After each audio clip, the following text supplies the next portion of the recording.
Baik, Assalamualaikum warahmatullahi wabarakatuh. Perkenalkan, nama saya Nopi, NIM 2269010104, Prodi Teknologi Pendidikan semester 4. Baiklah, langsung saja video ini saya buat untuk memenuhi mata kuliah etika bisnis. Langsung saja, materi yang saya bawakan adalah mengelola etika bisnis.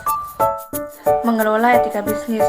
Definisi etika bisnis secara sederhananya, yang dimaksud dengan etika bisnis adalah cara-cara untuk melakukan kegiatan bisnis yang mencakup seluruh aspek yang berkaitan dengan individu, perusahaan, industri, dan juga masyarakat. Etika bisnis berasal dari bahasa Yunani ethos, dalam bentuk jamaknya taeta, yang berarti adat istiadat, kebiasaan, watak, akhlak, dan norma. Etika didefinisikan sebagai seperangkat peraturan yang menentukan perilaku benar dan salah. Bisnis dapat diartikan sebagai suatu kegiatan yang dilakukan oleh manusia untuk memperoleh pendapatan, penghasilan, rezeki dalam rangka memenuhi kebutuhan dan keinginan hidupnya dengan cara mengelola sumber daya ekonomi secara efektif dan efisien.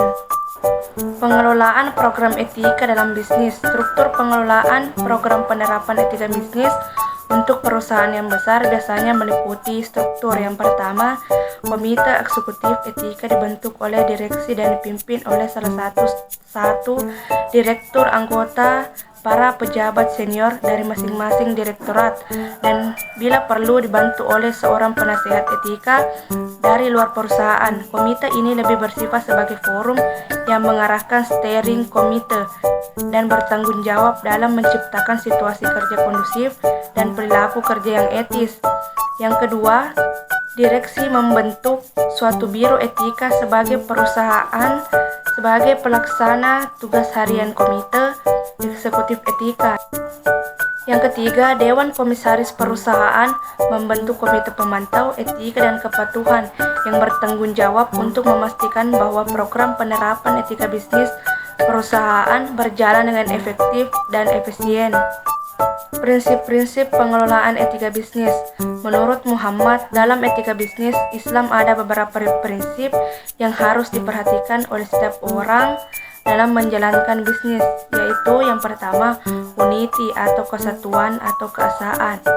Yang kedua, equilibrium atau keseimbangan.